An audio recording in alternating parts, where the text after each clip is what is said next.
आप सभी पुण्यात्माएं सत्संग सुनने के लिए उपस्थित हुए। धन्य है आपके माता पिता जिनसे जन्म हुआ। आपको ऐसे समय में मनुष्य जीवन प्राप्त हुआ जिसकी कोई कीमत नहीं लगाई जा सकती। वैसे तो सभी सद्ग्रंथों ने, सभी महापुरुष संतों ने मनुष्य जीवन को बहुमूल्य ही बताया है, लेकिन ये जो समय अब है कलयुग का, जो बिचली पीढ़ी बताई है परमात्मा ने, ये समय परमेश्वर ने ऐसा निर्धारित किया हुआ है कि प्रत्येक कलयुग में इसी समय में ये मोक्ष मार्ग खोला जाता है। और इस समय में आपका जन्म अब पूरे विश्व के जितने भी प्राणी हैं जिनको मानव शरीर प्राप्त है, धन्य भाग हैं उनके कि उनको मानव शरीर प्राप्त है। दुर्भाग्य उन प्राणियों का जिनको ये सच्चा नाम, सच्ची भक्ति और सच्चा ज्ञान, तत्व ज्ञान प्राप्त नहीं है। उसके लिए परमात्मा ने अपने सभी बच्चों के लिए यह प्रयत्न इस दास से करवा रखा है। रजा उस परमेश्वर की ही है, क्योंकि जैसे माता पिता को अपने सभी बच्चे प्रिय होते हैं, ऐसे ही ये परमात्मा कबीर देव है जिसको अल्लाह अकबर कहते हैं, जिसको ग्रेट गॉड कहते हैं। ये हम सभी का पिता है और यही हमारी माता है, क्योंकि इसके वचन से हम सभी आत्माओं की उत्पत्ति हुई है। इस परमात्मा में वो गुण है, त्वमेव माता च पिता त्वमेव, त्वमेव बंधु च सखा त्वमेव, त्वमेव विद्या च द्रविणम त्वमेव, त्वमेव सर्व मम देव देव। सब देवों के देव, सब परमात्माओं के परमात्मा, सब प्रभुओं के प्रभु ये कबीर साहब हैं, ये परम अक्षर ब्रह्म हैं। और हम सभी इसी के बच्चे हैं, चींटी से लेकर हाथी तक सभी प्राणियों में, और रंग से लेकर धनी तक, प्रजा से लेकर राजा तक उस एक परम पिता के सभी बच्चे हैं। तो उस परमात्मा ने, उस माता ने, उस पिता ने हम सभी बच्चे एक जैसे ही प्रिय हैं। अपने कर्मों के कारण हम भले ही कोई कुत्ता, कोई गधा, कोई सूअर बना है, उनका भी दुख उस परमात्मा को है, क्योंकि परमात्मा चाहते हैं कि प्रत्येक प्राणी इस ज्ञान को स्वीकार करे, परमात्मा के दिए हुए इस विधान को समझे और ये सभी यहां से निकल जाएं। ये पृथ्वी एक कैद है, 21 ब्रह्मांड है वैसे तो इस काल के, जिनको हम जन्नत कहते हैं, स्वर्ग कहते हैं, जिसको हम हेवन कहते हैं। इस काल के 21 ब्रह्मांड का जो हेवन है, जन्नत है, स्वर्ग है, ये भी एक जेल है। 3 लोक और भवन चतुर्दश सब ही जम की जेल रे, इस काल की जेल में है। तो इस जेल से निकलने का सुअवसर अब प्राप्त है। और जो दास ये मार्ग भक्ति का आपको बता रहा है, ये गॉड गिवन है, कंप्लीट गॉड गिवन और कंप्लीट स्पिरिचुअल नॉलेज है। ये पूर्ण परमात्मा का दिया हुआ है, बताया हुआ है, और संपूर्ण अध्यात्म ज्ञान है। और ज्ञान सब ज्ञान डी, कबीर ज्ञान सो ज्ञान, और जैसे गोला तोब का अब करता चले मैदान। तो पुण्यात्माओं, मानव शरीर बहुत ही अच्छी आत्माओं को, पुण्यकर्मी प्राणियों को प्राप्त होता है। हम अध्यात्म ज्ञान के अभाव से इस अनमोल मनुष्य जीवन को पशु पक्षियों जैसी क्रिया करके ही समाप्त कर जाते थे।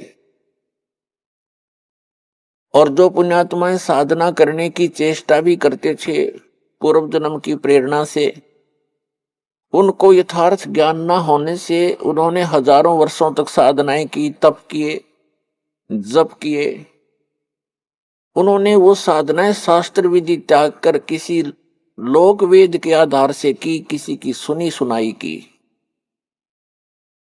जो श्रीमद् भगवत गीता अध्याय नंबर 16 के श्लोक 23 और 24 के विपरीत है, जिसमें कहा है कि शास्त्र विधि को त्याग कर जो मनमाना आचरण करते हैं उनको न तो कोई सुख होता है और न ही उनकी गति होती है और न ही उनको कोई सिद्धि प्राप्त होती है, अर्थात व्यर्थ, यूजलेस। तो अभी तक हम यूजलेस साधना करते रहे, अब यूजफुल साधना हमारी अब प्रारंभ हो रही है। धन्य हो आप पूरे विश्व के प्राणी जो मानव शरीर प्राप्त हैं, और उनसे भी धन्य है जिनको ये मार्ग स्वीकार हो गया, ये भक्ति विधि मिल गई। तो उन पुण्यात्माओं से में से आप हैं जिनको इस दास से दीक्षा प्राप्त है। आज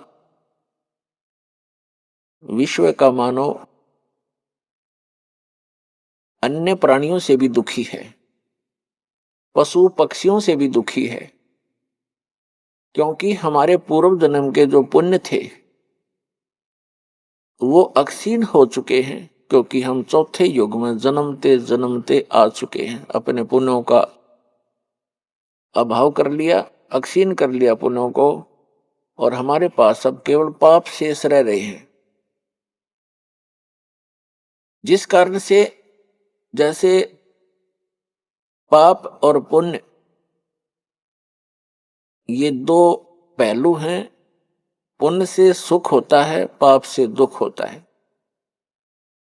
हमने सुख की परिभाषा का पता नहीं था, तो हम इसको सुख मान रहे थे। जिसके पास एक बढ़िया कार हो, अच्छी कोठी हो, कोई फैक्ट्री हो, या कोई अच्छी पोस्ट प्राप्त हो, कोई पद बना हो उसका, डॉक्टर, इंजीनियर, आईएएस, आईपीएस या जज, या कोई मंत्री, मुख्यमंत्री, प्रधानमंत्री बनकर बड़ी बड़ी गाड़ियों में चलता हो, तो हमने इस सुख की परिभाषा बस इतना ही ज्ञान था। ये सुख नहीं है, ये तो बाह्य दिखावा है। प्रत्येक प्राणी टेंशन लिए फिरता है, प्रत्येक प्राणी 99% व्यक्ति टेंशन से ग्रस्त हैं। तो हम इसको सुख मान रहे थे। सुख नाम की कोई वस्तु नहीं इसी किस ब्रह्मांड में। तो परमात्मा चाहते हैं कि आप यहां से निकलो, इस झूठे सुख को भूलो, इससे परिचित हो जिसको तुम सुख मान बैठे हो। कबीर साहब कहते हैं झूठे सुख को सुख है, ये मान रहा मनमोद, ये सकल चबीना काल का, कुछ मुख में कुछ गोद। यहां सब ये काल का आहार है। इस झूठे सुख को आप सुख मान बैठे हो, ये सुख नहीं है। आज आप जिसको सुख मानते हो उस व्यक्ति के पास सभी सुविधाएं उपलब्ध हैं। अच्छा मंत्री है, मुख्यमंत्री है, सब सुविधाएं हैं, पुत्र भी हैं, पुत्री भी हैं, आगे संतान भी ठीक है। तो इसको हमने सुख मान रखा है, और 1 मिनट में मृत्यु हो जाती है, 1 सेकंड के अंदर मृत्यु हो जाती है। फिर वो सुख कहां गया उसका? फिर कहीं गधा बनकर, कुत्ता बनकर गली में खड़ा होगा, खा के ये सुख। तो परमात्मा याद दिलाते हैं कि तन धर सुखिया कोई ना देखा, जो देखा सो दुखिया हो। उदय अस्त की बात करत है मन सबका किया विवेका। शरीरधारी प्राणी यहाँ इस पृथ्वी लोक के जो ये कच्चे शरीरधारी प्राणी हैं, परमात्मा कहते हैं मैंने कोई इस पृथ्वी पे सुखी नहीं देखा। और जो उदय अस्त की बात करते हैं, उदय अस्त का अर्थ है चक्रवर्ती राजा, जिसका शासन पूरी पृथ्वी पर हो। परमात्मा कहते हैं मैंने उनके भी अंदर से झांक कर देखा है। राजा के पास कोई साधु संत चला जाता है, ढेर सारे दुख बता देता है, महाराज मुझे ये तकलीफ है, महाराज मुझे ये तकलीफ है, महाराज मुझे ये कष्ट है। तो परमात्मा कहते हैं उदय अस्त की बात करे मैंने सबका किया विवेका हो। फिर क्या बताते हैं? तन दर सुखिया कोई ना देखा, जो देखा सो दुखिया हो। उदय अस्त की बात करत है मन सबका किया विवेका हो। घाटे बाद सब जग दुखिया, क्या गर ही बैरागी हो। और सुखदेव ने दुख के डर से गर्भ में माया त्यागी हो। फिर कहते हैं जंगम दुखिया जोगी दुखिया और तपस्वी को दुख दूना हो, और आशा तृष्णा सब में व्यापे कोई महल ना सुना हो।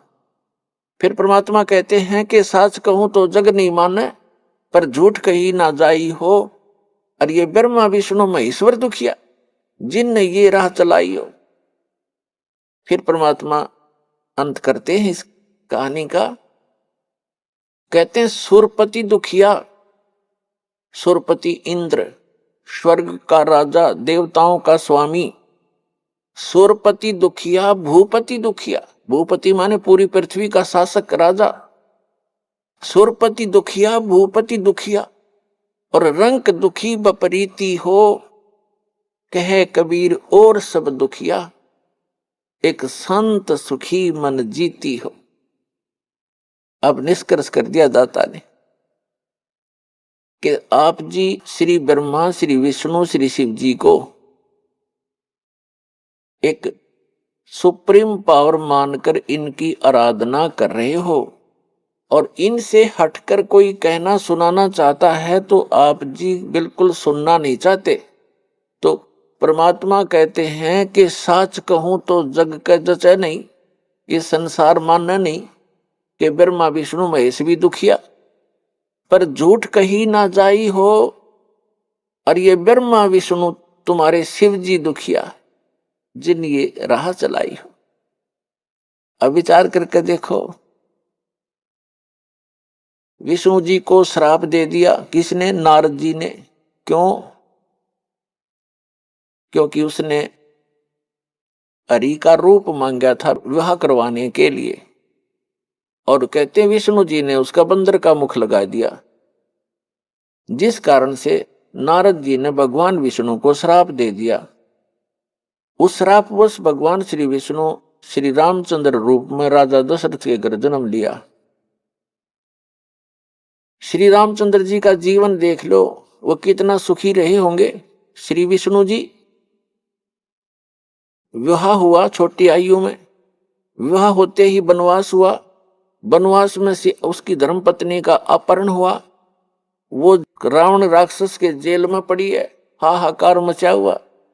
फिर सीता जी को रावण की कैद से छुटवाने के लिए कितना भयंकर युद्ध हुआ, करोड़ों व्यक्ति मारे गए, दिन रात हाहाकार मचा रहा। और उसके बाद फिर सीता जी को वापस ले आए अग्नि परीक्षा लेकर। अग्नि परीक्षा माने कि सीता जी को अग्नि में बैठा दिया था चिता के ऊपर कि यदि तूने रावण से संपर्क किया है तो जल जाएगी, और नहीं किया है तो तू निष्कलंक है, तो अग्नि से जलेगी नहीं। वो अग्नि से नहीं जली। लाखों लोगों के सामने परीक्षण हुआ। श्री रामचंद्र जी सीता जी को लेकर घर आ गया। कुछ दिनों के बाद सीता गर्भवती थी, उधर से किसी धोबी ने व्यंग कस दिया, अपनी पत्नी को कूट रहा था, पीट रहा था, और कह रहा था कि तू 2 दिन घर से बाहर कहाँ रही? मैं इस दशरथ पुत्र रामचंद्र जैसा नहीं हूं कि उसकी पत्नी रावण के पास रही 10 वर्ष तक और उसको आज घर रखे हुए है। मैं उस जैसा नहीं हूं। इस बात को श्री रामचंद्र जी ने अपने कानों सुन लिया, क्योंकि वो रात्रि के समय वेश बदलकर घूमा करते थे। उस समय के राजा ऐसी व्यवस्था रखते थे। इस बात को सुनकर के दुनिया में मैं क्या मुंह दिखाऊंगा, मेरे ऊपर उंगली कसी जाती है, टोंट कसे जाते हैं। अगले दिन अपनी धर्मपत्नी सीता जी को घर से निकाल दिया, गर्भवती को। पुण्यात्माओं, यदि हमने लोक वेद लोगों के ही दंत कथाओं से ही अपना शासन व्यवस्थित करना है, तो कैसे हम राजा, कैसे हम भक्त, कैसे हम भगवान? लाखों लोगों के सामने परीक्षण किया सीता जी का, और वो निष्कलंक। और एक धोबी ने कह दिया कि मैं उसके कहने मात्र से अपनी पत्नी का परित्याग कर दिया, तो धिक्कार है ऐसे डिसीजन को। अब आम आदमी भी ना करे ऐसी गलती, आम आदमी भी नहीं कर सकता। जिसकी पत्नी के गर्भ हो और उसको घर से निकाल दे, कहाँ जाएगी फिर वो? तो पुण्यात्मा, भले ही उसने लोगों की शर्म से निकाल दिया, लेकिन अंदर से दुख उसका गया नहीं। सीता जी कहीं रही, अब उसके बच्चे कहाँ, और आप राजा बना बैठा, सपने में सुख नहीं उस व्यक्ति को, चाहे कितनी बात बनावे। वही श्री विष्णु जी श्री कृष्ण रूप में जन्मे, जन्म से ही दुख शुरू हुआ था, मृत्यु होगी, सुख का सांस श्री कृष्ण जी को नहीं हुआ। श्री विष्णु जी के दूसरे रोल को आप देख सकते हैं। जेल में जन्म हुआ, मामा शत्रु हो गया, कभी काल्यवन, कभी जरासेंग, कभी कोई शिशुपाल उनके साथ झगड़ा करने को आते हैं। फिर जाकर के एकांत स्थान पर अपना स्थान खोजा, द्वारका समुद्र के अंदर, वहां रहे कुछ दिन। उसके बाद अंत देखो श्री कृष्ण जी के पूरे कुल का। दुर्वासा जी ने श्राप दे दिया कि तुम्हारा कुल नाश होगा। श्री कृष्ण जी अर्थात विष्णु जी के सामने उनके 56 करोड़ यादव हो गए थे, 56 के 56 करोड़ आपस में लड़के कटके मर गए, श्री कृष्ण जी के अर्थात विष्णु जी के पोता और पोते भी। तो यहां परमात्मा कहते हैं, साच कहूं तो जग नहीं माने और झूठ कही ना जाई हो, ये ब्रह्मा विष्णु महेश्वर दुखिया जिन ये राह चलाई हो। फिर कहते हैं कि सुरपति दुखिया, भूपति दुखिया और रंक दुखी बपरीती हो। सुरपति देवताओं का राजा इंद्र दुखी। इंद्र की कहानी आप पढ़ कर देखो पुराणों के अंदर। एक बार राक्षसों का और देवताओं का युद्ध हो गया, राक्षस विजयी हो गए, इंद्र भाग गया, गद्दी छोड़कर जंगलों में छुप गया, कोई वर्षों तक भूखा प्यासा पड़ा रहा, खा के वह सुख। और इंद्र की मृत्यु के उपरांत उस राज को भोग करिए, राजा चाहे स्वर्ग का हो चाहे पृथ्वी का हो, अगला जन्म उसका गधे से शुरू होता है। तो बाढ़ में जाओ ऐसा राज जो अगले जन्म में गधा बने। तो हम बिना ज्ञान के इस झूठे सुख को सुख मानकर अपना जीवन नाश कर रहे हैं। अब इसको सफल करो पुण्यात्माओं। हमें विकल्प प्राप्त हुआ, अभी तक इसका विकल्प नहीं था, कोशिश करके भी हम काल के जाल से नहीं निकल पा रहे थे। अब क्या बताते हैं परमात्मा के सुरपति दुखिया, भूपति दुखिया, रंक दुखी बपरीती हो। कि रंक यानी निर्धन व्यक्ति तो स्वाभाविक दुखी होता है, उस पर तो सभी दुख विद्यमान होते हैं। अब क्या बताते हैं कि कहे कबीर और सब दुखिया, एक संत सुखी मन जीती हो। एक संत सुखी हो सकता है इस पृथ्वी पर जिसने अपने मन को जीत लिया। मन को पुण्यात्माओं जीतना कोई हंसी खेल नहीं है। और गीता में लिखा है कि अर्जुन ने पूछा कि हे भगवान, आप कहते हो कि मन और इंद्रियों को रोक के एकांत स्थान पर ध्यान लगावे। तो अर्जुन कहता है भगवान, इस मन को रोकना बड़ा कठिन है। इस बात को गीता ज्ञानदाता भी कहता है कि मन को रोकना तो वायु तूफान को रोकने के तुल्य है। फिर भी कहा है कि कोशिश करे, उसका अभ्यास करने से उसका कुछ राहत मिल सकती है। ये तो है एक वेद ज्ञान जो इनकम्प्लीट है, क्योंकि बहुत से ऐसे ऋषि हैं, जैसे एक श्रृंगी नाम के ऋषि थे, उन्होंने इसी आधार से वन में जाकर घोर तपस्या की, हठ योग किया, इसी मन को रोकने के उद्देश्य से। पुण्यात्मा, तत्व ज्ञान न होने से हम मनमुखी साधनाएं और अज्ञान के आधार से ये जीवन नाश करते रहे। जनसाधारण ये सोचा करता था कि बड़े महर्षि हैं, ऋषि हैं और बड़ा कठिन तप कर रहे हैं। उसके विषय में सूक्ष्म वेद में परमेश्वर ने आकर स्वयं बताया है कि डंब करें डूंगर चढ़े, अंतर जीनी झूल और जग जाने ये भक्ति करें, ये बोवें सूल बबूल।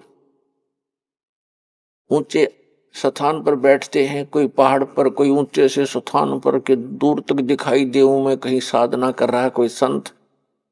डंब करें, डंब माने पाखंड करते हैं, लोग दिखावा करते हैं। डंब करें डूंगर चढ़े, डूंगर माने पहाड़ पर ऊंचे स्थान पर चढ़ जाते हैं। अंतर झीनी झूल, अंदर जो की तू बकवाद भरी है। और जग जाने यो भक्ति करे, ये बोवे सूल बबूल। अपने भविष्य में ये कांटे बो रहे हैं तत्व ज्ञान के अभाव से। उसके लिए क्या बताते हैं परमात्मा कि एक श्रृंगी नाम के ऋषि थे, उन्होंने ऐसे ही अपने इसी अज्ञान आधार को प्रमुख रखकर वन में चले गए, फॉरेस्ट के अंदर बैठ गए जाकर हठ योग किया। इन्होंने क्या सोच रखा है कि पहले अपनी इंद्रियों को काबू करें और ताकि ये भक्ति में फिर बाधक ना हो। इस उद्देश्य को लेकर के दूसरा वो रखते हैं कि जैसे वन में चले भी गए तो भूख प्यास सताती है। उसके लिए ये महापुरुष क्या करते हैं कि खेचरी मुद्रा का प्रयोग किया करते थे। खेचरी मुद्रा, जैसे कई पंथ हैं, जैसे ये अंसा देश वाले तो इससे पे गाटा जोड़ रहे हैं। खेचरी मुद्रा, जीभ को उलट कर तालू पर लगा ले और कान बंद करके ये नाद क्रिया, ये तो बालकों के खिलौने हैं, मन कल्पित ये अपना ड्रामा है इस जीवन को नष्ट करने का। तो इसी आधार से श्रृंगी ऋषि ने अमृत क्रिया को सिद्ध किया। जैसा कि ये संत बताते हैं, ये तो इनको तो कख भी पता नहीं अमृत क्रिया क्या होती है। तालू का जीभ लगा लो ऐसे मोड़ कर, और कहते हैं फिर उस तालू से अमृत टपकेगा। ये तो लाड़ टपके हैं, अमृत थोड़ा टपकेगा इससे। बकवाद करें। ये एक ऐसी क्रिया है जैसे जीभा को वापस मोड़ेंगे और तालू के लगाने की हम चेष्टा करेंगे तो हमारी नाड़ियां कसती हैं जो जीभा से और मस्तिष्क से संबंधित है। हमारे इस शरीर के अंदर इस तालू के ऊपर, ये जो तालू है लटक रहा है हमारे, इसके ऊपर एक थोड़ा सा स्थान है, वो कम प्लेस है, और उसके अंदर एक अमृत भरा रहता है सदा। और वो अमृत वहां से सीधा चल के नीचे जाता है नाभि के पास, ऑटोमेटिक चल रहा है वो। और उसको एक कुंडलनी शक्ति है, कुंडलनी शक्ति बोल रहे हैं, नागिनी कहा संतों ने। उसकी दो जिह्वा हैं सर्प जैसी, और वो उस अमृत को वो पीती रहती है, शरीर में नहीं जा पाता, वो उसको वो चूस करके नष्ट कर देती है। उसके अंदर एक ऐसी क्रिया है।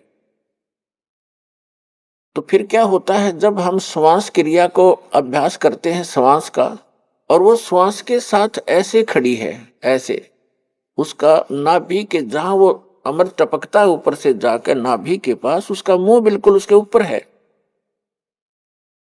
ऐसे। और जब हम श्वास क्रिया का अभ्यास करेंगे, उस श्वास क्रिया से उसका मुंह ऐसे नीचे को हो जाएगा, और फिर वो अमृत जो है पूरे शरीर में जाना शुरू हो जाएगा। श्वास क्रिया से तो उसका मुंह टेढ़ा होगा, ऐसे नहीं रहेगा ऊपर को, वो ऐसे मुड़ जाएगा नीचे को। जो ऐसे टपक रहा था अमृत, उसको वो खा रही थी, फिर वो ऐसे हो जाएगी, उस पे उसके मुंह पे नहीं जाएगा। ये तो श्वास क्रिया का लाभ मिलेगा। और फिर जो हम तालू पर जिह्वा लगाने की चेष्टा करते हैं, उससे क्या होगा कि हमारा जो ऊपर इस तालू के ऊपर एक स्थान है जहां पर ये अमृत भरा रहता है, लिक्विड सा है ये, उसके नीचे वो एक छोटा सा बेर होता है, बेर का फल, बेरी का फल, उसको आधा काट दे, साफ कर दे, इतना सा है वो, ऐसे आधा कटा हुआ। और उसके बिल्कुल नीचे एक वाल है, वाल, और उसके ऊपर एक छोटी सी नाड़ी टिकी हुई है जो उस वाल के सुराख को रोक रही है। श्वास क्रिया से तो नागिनी का फन नीचे को हो जाएगा, और फिर वो नीचे जाना शुरू होगा, और जिस रास्ते से फिर वो जाएगा उस नागनी के हाथ नहीं लगेगा, वो पूरा शरीर में व्याप्त हो जाएगा। एक स्वाभाविक ओवरफ्लो होकर के वो छोटा सा जो अर्ध बेर का आधे बेर का जितना स्थान समझो खाली, ओवरफ्लो होकर जब जाता है तो वो नागनी के मुंह पर गिरता रहता है। तो अब वो चाहे उस सुराख से जाएगा और चाहे वैसे ऊपर के ओवरफ्लो होके जाएगा, तो उस कुंडलनी जो नागनी है उसके नाभि के चारों तरफ, नाभि के पास हमारी सभी पूरे शरीर की नाड़ियां इकट्ठी हो जाती हैं। उनका एक ऐसा बंध है वहां पर, उसके उसके ऊपर वो ऐसे लपेटी हुई है जैसे आपने देखा हो वृक्ष के ऊपर बेल होती है पीली सी, तो ऐसे वो लपेटा लगाए रहती है, उसको नाड़ियों में नहीं जाने देती, और ऊपर से जो आता उसको स्वयं चूस लेती है। तो फिर वो नाड़ियों की जकड़ ढीली कर देती है, वो अपने आप मुरझा जाती है, क्योंकि उसको श्वास की क्रिया से वो बंद हो जाती है। और फिर उससे जो हम जिह्वा का अभ्यास करते हैं, तो जो तालु है ऊपर जहाँ सरोवर है, जिसको मान सरोवर कहते हैं शरीर में, जहां पर यह अमृत भरा हुआ है, उसका नीचे का सुराख थोड़ा सा खुल जाता है, उससे फिर अमृत टपकना प्रारंभ करता है। अब कहने का भाव ये है कि ये सारा कुछ भी हो गया, आपकी कुंडलनी शक्ति भी जागृत होगी और वो नागिनी भी दबगी नीचे को होगी, और उधर से आपकी अमृत क्रिया भी सिद्ध होगी। फिर अब क्या होगा, उससे क्या होता है कि शरीर के अंदर ज्यादा भोजन आहार की आवश्यकता नहीं रहती। शरीर बगैर खाए भी वर्षों तक रह सकता है, और भक्ति से ही मिली नहीं तो 1-1 लाख वर्ष तक बैठ कर चले गए, फिर गधे की योनि पाई। इन क्रियाओं से क्या लाभ हुआ, जैसे खेत संवार लिया, बा दिया, घास उसका अड़ंगा खत्म कर दिया, और खूब, और बीज बोया नहीं, बीज है नहीं, गेहूं के स्थान पर भांग बोली, यानी सत मंत्र ना जाप करके अन्य मंत्रों का जाप कर लिया, वो भांग बो दी।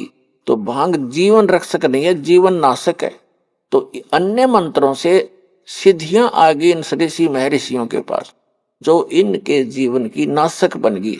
आम जनता में तो ये ऐसे हो गए जैसे प्रभु पाक के, आम जैसे जनसाधारण के लिए तो ये बहुत बड़ी बात होगी। जैसे अगस्त ऋषि जी ने सारे जीवन में डले डोके एक सिद्धि प्राप्त की, 7 समुद्रों को एक ही घूंट में पी लिया, और फिर प्रार्थना करने पर इनको वापस छोड़ दिया। तो फिर क्या अमर हो गया। आम आदमी के लिए तो बहुत बड़ी पहाड़ है, 1 क्विंटल पानी नहीं पी सकता एक आदमी, तो 10 किलो मुश्किल से पिया जा को घना मर पड़ के, और उसने 7 समुद्रों को पी लिया। तो जनसाधारण के लिए तो भगवान सिद्ध हो गया वो, लेकिन कख नहीं था। वेदात्म ज्ञान की तराजू में उसको तोल कर देखेंगे, -0 था वो। अब जैसे प्रसंग चल रहा है, एक श्रृंगी ऋषि था, उसने ऐसी ये अमृत क्रिया सिद्ध करके और पूरे शरीर को साध लिया जैसा वो सोच रहे थे। और फिर क्या करता था, वो सारे दिन में एक वृक्ष की छाल पर एक बार दिन में जिह्वा लगाता था, ऐसे चाटता था, उसी से संतुष्ट हो जाता था, क्योंकि उसने अमृत क्रिया को सिद्ध कर रखा था। तो उसको इस बात का गर्व हो गया कि अब तूने अपनी इंद्रियों पर काबू पा लिया। वो ऋषि अयोध्या नगरी के पास बाहर बनी में, बाहर जंगल में, वन में, गांव से थोड़ा आधा किलोमीटर की दूरी पर रास्ते के साथ में बैठ गया, वृक्ष की तरफ मुंह करके, और सारा दिन में एक बार वृक्ष के छाल को जिह्वा से चाटे और बस ध्यान मगन रहे। कुछ ही दिनों में आने जाने वालों ने देखा कि एक महापुरुष बैठे हैं, ना खाते हैं, ना पीते हैं, ना सोते हैं और ना उठते हैं। आसपास पूरी नगरी अयोध्या के लिए एक बहुत बड़े जो है अचंभे की बात थी। नगर के लोग देखने जाने लगे, सारा सारा दिन बैठे रहते थे, सारी सारी रात बैठे रहते थे। जब उनको पक्का यकीन हो गया कि सचमुच महापुरुष के ये तो भगवान से मिल चुका है, सारे नगर में तहलका मच गया। राजा दशरथ तक बात गई। राजा भी स्वयं वहां पर गए अपने परिवार समेत संत के दर्शनार्थ। लेकिन संत मस्त हैं, ना किसी से बोलते हैं और न ही दिन रात में कहीं उठते और बैठते हैं, ना जाते हैं, ना कुछ पीते हैं, ना खाते हैं। उनके साथ उनकी बेटी भी गई राजा दशरथ की। श्री रामचंद्र जी और अन्य का जन्म तो बहुत बाद में हुआ है। उसमें उनकी एक पुत्री थी। अब राजा की लड़की प्रतिदिन अपनी नौकरानियों के साथ वहां जाने लगी। उसने किसी वैद्य को बुलाकर पूछा किसी व्यक्ति से कि ये ऋषि बात करे तब बात बने, कोई आशीर्वाद प्राप्त करें हम। तो एक वैद्य ने बताया कि जहां ये जिह्वा से चाटता है वहां पर मधु का लेप कर दिया जाए, यानी शहद लगा दिया जाए। अगले दिन उस राजा की लड़की दशरथ की बेटी ने ऐसा ही करवा दिया। जहां वो जिह्वा लगाता था वहां शहद लेप दिया थोड़ा सा। पहले दिन एक बार जिह्वा लगाता था, पहले वो उस दिन उसने 2-3 बार चाटा, क्यों स्वादिष्ट लगा। अगले दिन तो कुछ ज्यादा लगा दिया तो और ज्यादा चाटा। धीरे धीरे उसका जो है भूख जागृत होगी। फिर उसको खीर ख्यार खिलाने लग गए। कुछ दिन के बाद वो हलवा पूरी खाने लग गया। अपने पिता की आज्ञा लेकर लड़की ने कहा कि ऐसे महापुरुष को पिताजी घर ले चलते हैं। राजा दशरथ ने उनको गुरु धारण कर लिया। श्रृंगी ऋषि युवा थे, अपने घर पर रख लिए और उन्हीं की देख रेख में,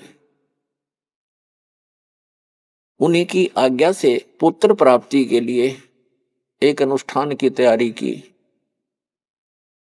और उससे पहले वही श्रृंगी ऋषि दशरथ की पुत्री बेटी को लेकर चंपत हो गया।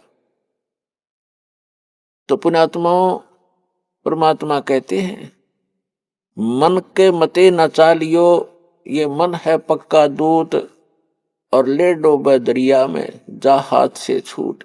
विकार मरे मत जानियो, जो भूबल में आग। जैसे ये साधु संत ऋषि वेदों और गीता के अनुसार साधना करके इनको ये भ्रम हो गया था कि हमने विकारों का नाश कर लिया। तो परमात्मा कहते हैं विकार मरे मत जानियो। जैसे अग्नि का अंगारा राख में दबा रखा हो, ऊपर से राख भी ठंडी हो जाती है, ऐसा लगता है जैसे आग खत्म होगी। लेकिन कहते हैं वो राख हटाओगे ना जब उस अंगारे के ऊपर से, वह पहले से ज्यादा धंधकती दिखाई देगी आपको। तो यहां परमात्मा कहते हैं विकार मरे मत जानियो, जो भूपल में आगे। अब ये विकार मरेंगे कैसे? वो क्रिया वही है, लेकिन उनके अंदर जैसे श्वास उश्वास की क्रिया क्या चीज है, ये तो एक समझ लो सिरिंज है। सिरिंज, सिरिंज में औषधि कौन सी जानी चाहिए? उस औषधि से रोग नाश होता है। सिरंज के अंदर अन्य औषधि डालकर वैसी ही क्रिया करने से, इंजेक्शन लगाने से रोग नाश नहीं होगा जब तक उस रोग नाश की सही औषधि प्रयोग नहीं की जाएगी। तो अब इस दास के पास वो औषधि है सतनाम की, श्वास उश्वास के सिमरण है, और ये सिमरण से ही आपका मन भी काबू होगा, आपके विकार भी नाश होंगे। परमात्मा कहते हैं इस शरीर में, इस मानव शरीर के अंदर इतना जो है विकार ग्रस्त है, ये ऐसे ढंग से इसकी कंस्ट्रक्शन है, इसमें ये तो आशा करना ही नहीं कि ये पूर्ण रूप से स्वस्थ हो जाएगा और इसमें कोई विकार नहीं रहेगा। ये तो पैदा ही विकारों से हुआ है। लेकिन इस भक्ति से, सत साधना से ये विकार ऐसे जकड़ दिए जाएंगे, ऐसे बांध दिए जाएंगे कि फिर ये हानि नहीं करेंगे। जैसे कोई पशु है और वो ऐसे फूंफा करता है, मार देता है, सींगों से मार देता, तो उसको बांध दिया जाता है टाइट रस्से तक। अब वो रस्से से इतना टाइट बांध दिया गया है कि वो हानि नहीं कर सकता, फूंफा कर सकता है, लेकिन उसकी सीमा बना दी। तो परमात्मा की इस भक्ति से, परमात्मा के इस ज्ञान से, सत साधना से इन विकारों को ऐसे बांध दिया जाएगा कि ये मन फूंफा करने की चेष्टा करेगा, लेकिन इस तत्व ज्ञान रूपी रस्सा इसको जकड़ देगा और ये भक्ति की कमाई इसको दबा देगी। जैसे कोई भी इंसान है, कोई रिश्वत लेता है, जिसमें उसको ये ज्ञान होगा कि ये रिश्वत तेरा दुश्मन है, ये तो विष खा रहा है, इस तत्व ज्ञान से पूर्ण रूप से विश्वास हो जाएगा, तो उसके बाद मन चाहेगा कि ऐसा ले लूं, मोटी रकम मिल रही है, लेकिन आत्मा धिक्कारेगी, खबरदार इसका हाथ लगा दिया, तो ये फूंफा करके चुप हो जाएगा। इसी प्रकार वो और कोई दुराचार की वासना उत्पन्न होगी तो आत्मा इसको धिक्कार देगी, ये ज्ञान इसके आगे खड़ा हो जाएगा और इसका उस वहीं पर रुकावट हो जाएगी।